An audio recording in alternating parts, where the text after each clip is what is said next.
Good morning, YouTube. 잘 지내요?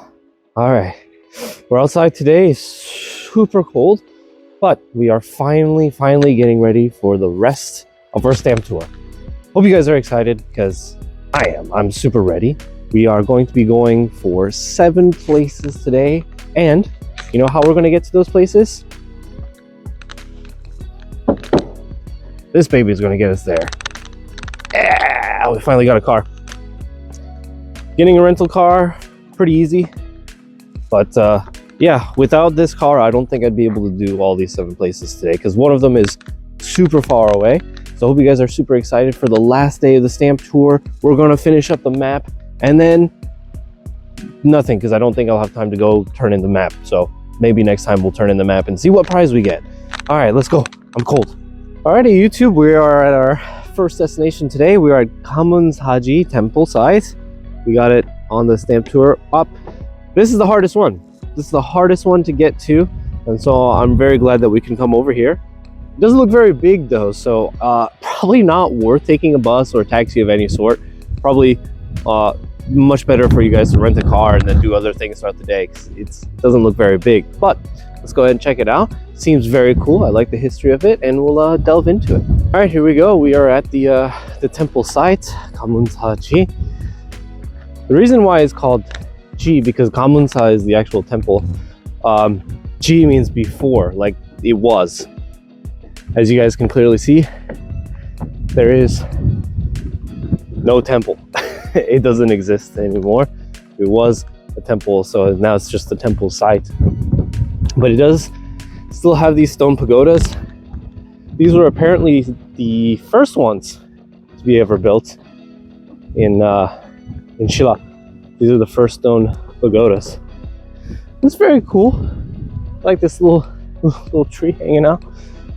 It is unfortunate that we can't actually see the temple anymore, but it is cool that they do have these remains here. So I thought this would be a lot bigger than I initially thought, but I guess that's it. That's the whole temple site. That's all there is to it. We do fortunately have this beautiful view, which is very nice of the whole place. I really like it. So just a little couple history of the Gamunsaji. It was started by King Munmu, beloved King Munmu, who we did visit before in a previous video. He's buried in the East Sea. So it was started by him. It was finished by his son, King Shinmun. And the whole reason of it was that it was thought that it was built so that way it was a protection against the Japanese pirates. That was kind of why they wanted to build it. And unfortunately, King Munmu died before this was actually finished. So the Buddhists at the temple, and they were very grateful to King Munmu. They named it Gamunsa, or grateful temple, I guess. And what I thought was super cool. As you guys know, King Munmu, he's buried in the East Sea, right? He's buried. His wish was to be buried so he could come rise as a sea dragon. Sorry, it's super windy. Rise as a sea dragon to protect his kingdom if need be. So beneath the temple, it's believed, we don't know, because I guess it doesn't exist anymore, or maybe we weren't able to find it. I say we, but they. There was a channel. There was a water channel that ran from underneath to the temple all the way to the East Sea. And the reason for this was so that way King Munmu could come as the water dragon to the temple at any time. That's super cool. Like, I just love the story. I love the story of King Munmu. A lot of the kings have really cool stories. Apparently, I don't know all the kings, but a lot of them seem to have been pretty cool. So that's it. That's it for Gamunsaji. I guess. I don't know what I thought it'd be. I thought it'd be a lot bigger, but this is really cool. It's a nice little place, but definitely not worth doing unless you're doing the stamp tour or you have a car. I think it's really out there. We are very close to Gampo, which is where we were when we went to go see King Munmu and all of that. So this took about, I want to say 30 minutes, 40 minutes to drive out here. But yeah, there we go. All right, it's freezing, it's windy. We're gonna go ahead and move to our next place. We got 6 more places to go YouTube. So hope you guys are enjoying the stamp tour so far, and I'll see you guys in the next place. Okay, YouTube, hey, we're back. We are now at Yeongdong-mar, Yeongdong Village. I have it right there on the stamp tour. This place is pretty cool. I mean, there are a lot of folk villages, but I think this is the first folk village that I've recorded properly, I think, for you guys. We may have been to another folk village. Oh, actually, I mean, there was one near Hwangdangil who name escaped me, but this is the Yeongdong-mar. So a couple famous points are mostly the houses themselves, which, let me go ahead and flip you guys around so you can get. Alrighty, now that I'm not in the view, there you go. This is all Yeongdong-mar. So basically the highlight of this area are certain houses, which maybe that one up there at the top, maybe this one over here, maybe the one way 저기 over there. But yeah, the main highlight are some of these houses because they hold a particular, or they held a particular person of stature. And I don't think anyone actually lives here anymore. So we'll just take a peaceful little stroll around the Yeongdong-mar, visit some of the houses, and show it off. Again, very hard to get to place if you don't have a car. Wow, it is freezing. I hope we can do this well. Alrighty, we're at our first stop. We are at the Songjoro Pavilion, Songjoro Chongchung-Bigak. Let me show you guys. So this pavilion is to honor a military official named Songjoro. So the left one for Son, and then his servant Okbu, which is actually kind of interesting. I didn't realize that they would build a pavilion for the servant as well, but they built these because during the Manchu invasion, this is during the Joseon period, by the way, they both came in, or they went for the call to battle. Unfortunately, they died in battle during the invasion, and their bodies were never found, so they held a memorial and a gravesite with just their clothes. Don't know what happened to their bodies, but yeah, that's why they built this pavilion in honor of them. They didn't say much outside of that, unfortunately, so it is pretty cool.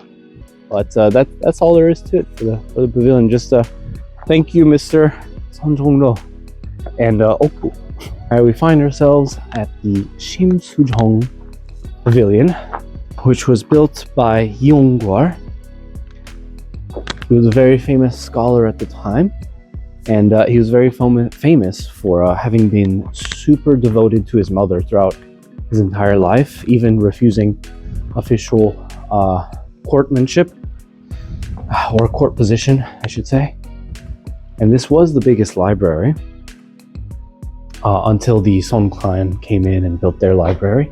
So the town or the village would use this to study. He had a pen name called Nongje, which in translating in English means do not concern yourself with the ways of the world and pretend as if you are deaf. I think that's a really cool way to basically say, hey, don't talk to me. Don't even look at me. Don't concern yourself with me. All right, we are now at the Hyungdon House.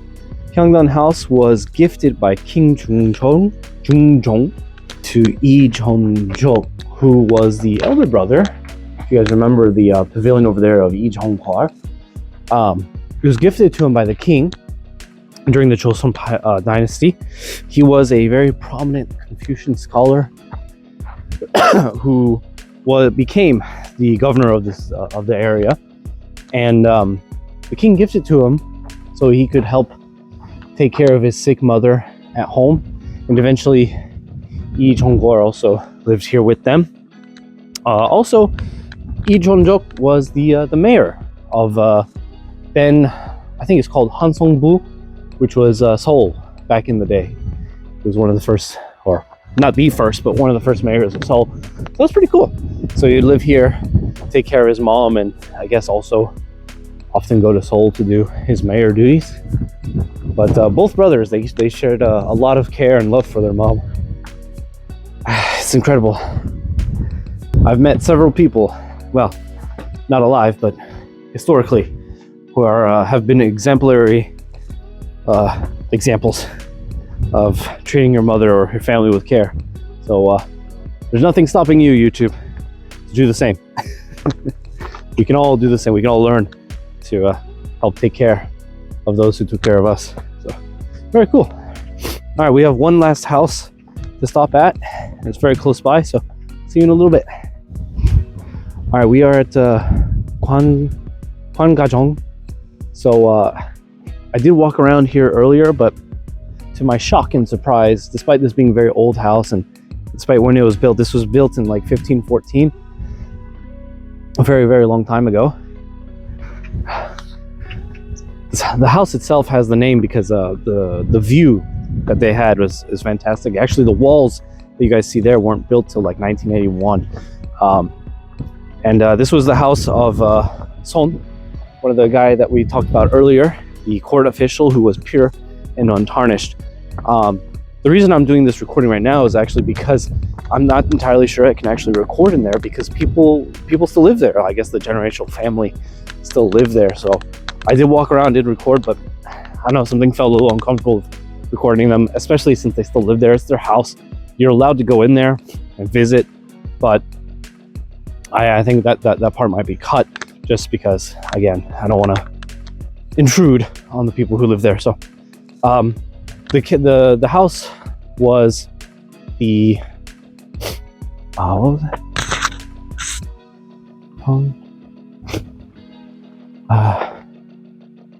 Yeah. Anyways, it was very cool and very nice view, but a lot of the houses have very nice views. But that's all the places for today in this village. We're gonna go to our next destination, which is not too far away.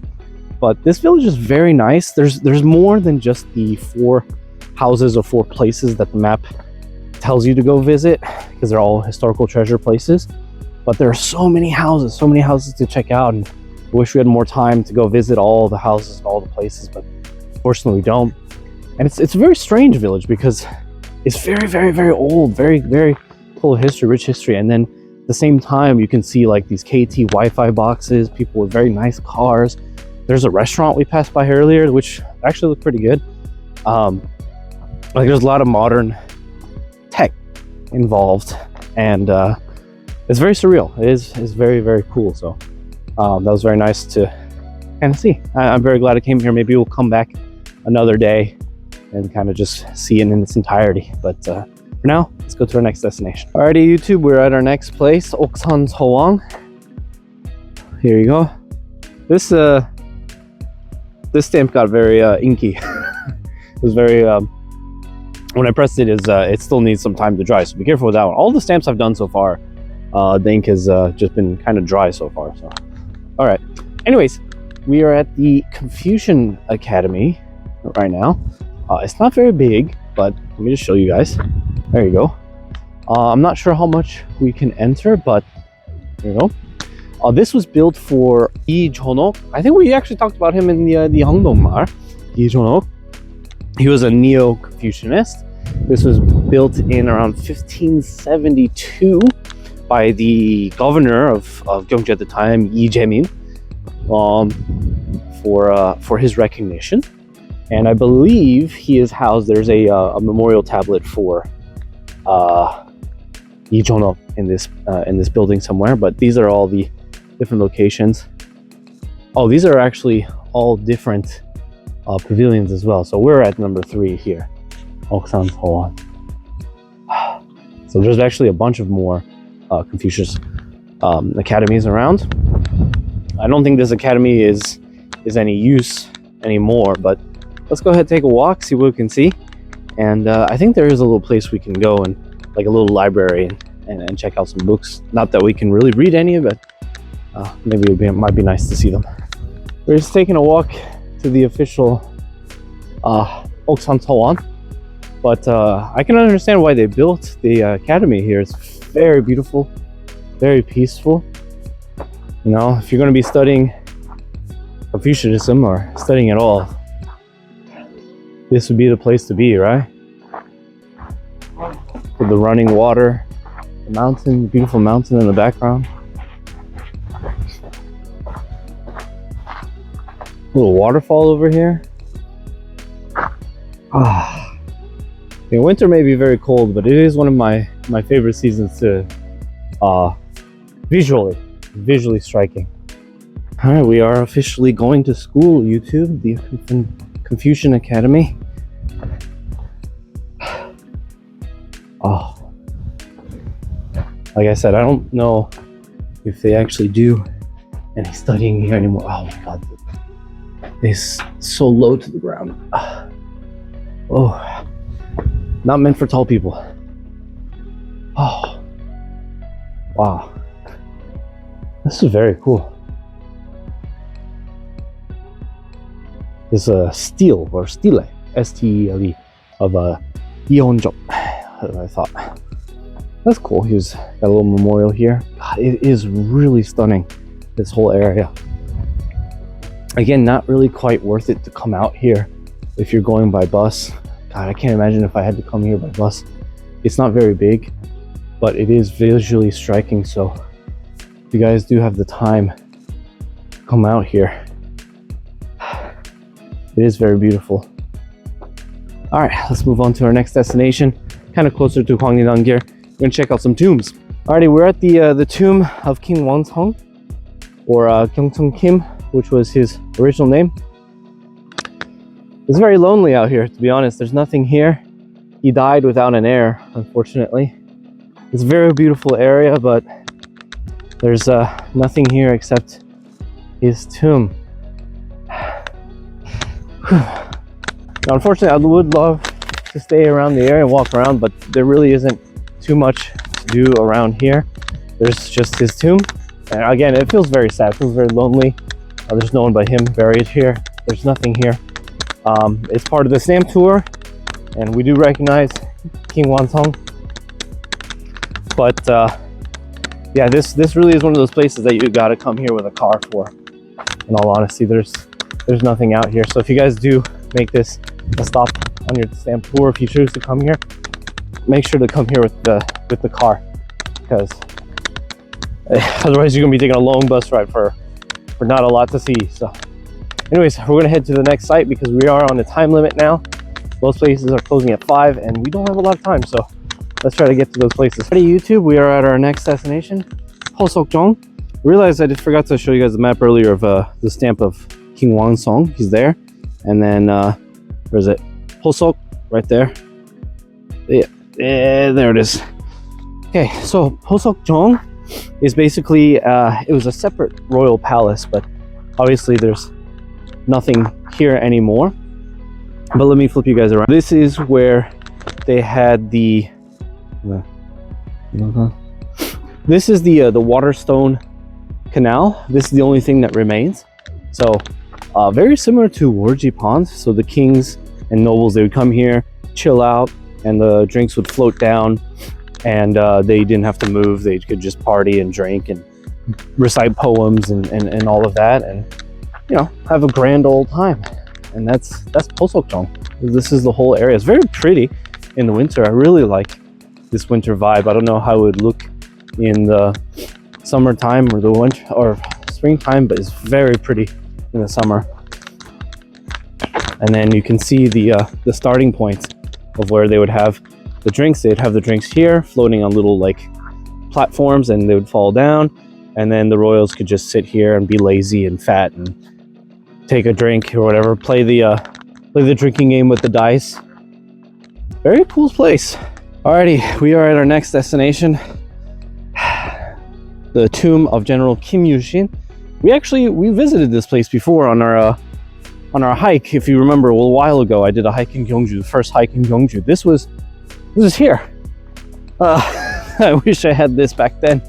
But yeah, for those of you who checked that video, you guys maybe know General Kim Yushin, or King Yushin, sorry. He was the first one to unify the three kingdoms under Shilla dynasty. So that's why they have his tomb. We're not going to go down to see the tomb because the tomb is pretty far down, but we've seen the tomb on the hike. So we're just going to go ahead and head on to our next destination, especially since we don't have too much time. But if you guys are curious what the tomb looks like, you guys can go back.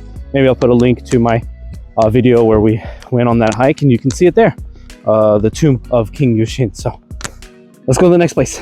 Alrighty, YouTube, unfortunately we just missed the cutoff for entering the tomb. That's... It sucks, man. We, I think they're supposed to close at 5:30 for the stamps, but I think because the place closes at 5 itself and you have to go inside to get the stamp, is very unfortunate. So so close. We're gonna try to come back tomorrow, first thing in the morning, maybe. I don't know if we'll be able to come by car because I do have to return the car tomorrow, but we're gonna try to get this done. Try to get this weekend, get it done. Come over here, stop on by, walk around, and get that last stamp. So YouTube, I'm sorry we couldn't get it all in one day, but hopefully tomorrow we get it. All right, time to go home, relax, unwind. It's been a long day, YouTube. It's been a real long day. So I'll see you guys in a short time, but for me a long time. Bye. YouTube, I don't think we're gonna be able to get the stamps, but we did find these adorable little guys. Look, it's so cute. Oh my god, just want to take them home. Oh, this is so cute, baby kitty. YouTube, we're back. It's the morning time. We did it. I'm so happy, dude. King Muyor, right there, that last corner one. Oh, I'm so happy. Oh, also the cats are still here, by the way. Dude, I am thrilled. It is the morning time. It is cold, but we are out here. We came back. So love and never quits. Oh my god, I'm so happy that I'm finally done with the stamp tour. I got all the stamps. YouTube, I got all the stamps. So we're checking out King Muyor, the Muyor Wangreung, or as his birth name was, King Chunchu. Little Chunchu. Oh, what a cute little name. Grandson of Jinjin.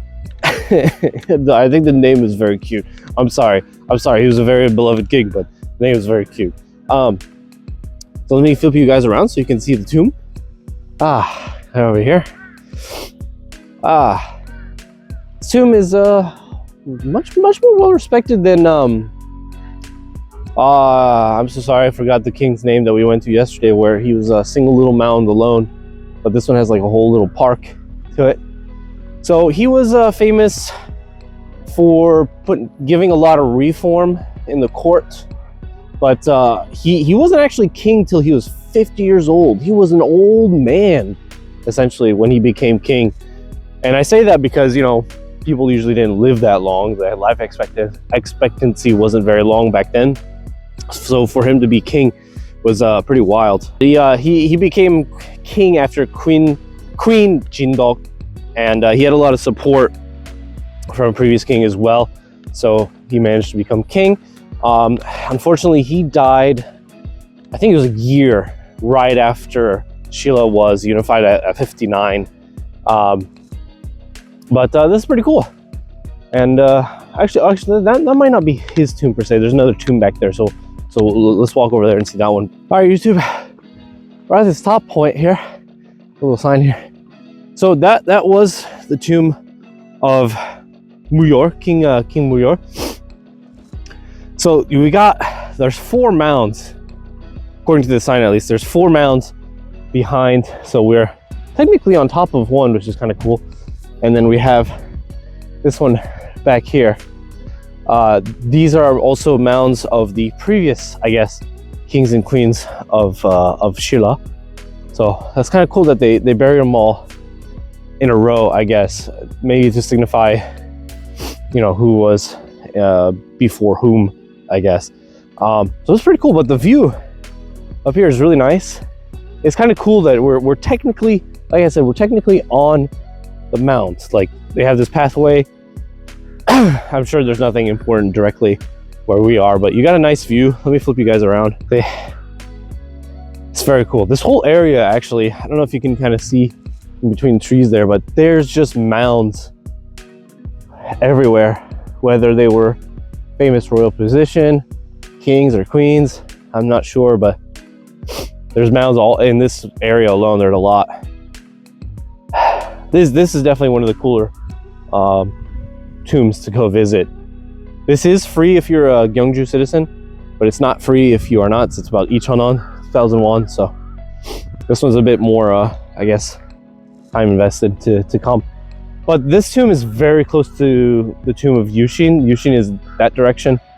I know that doesn't make any sense when you guys watch the video, but they're both along the cherry blossom path, which is, again, kind of towards the it's like the main road essentially that takes to this tomb and Yushin's tomb. There's this it's called the Cherry Blossom Road because in the spring season it's filled with cherry blossoms. So, but I hope you guys enjoyed. Like I said, this has been an exciting and thrilling adventure. I don't know. It's weird. It's a weird feeling that we're done. We've done all the 17. I don't remember how many places, but we got a lot done yesterday. I'm looking forward to resting today. So, YouTube, thanks for coming along the journey. And if you guys come to Gyeongju, if you guys are staying in Gyeongju, living in Korea, or maybe you guys have an extended time period of freeness to come visit, let me know if you guys do the stamp tour as well. I'm very curious to see your guys' journey and see if you guys also accomplish it. Maybe you guys will accomplish it in a faster time frame than I did.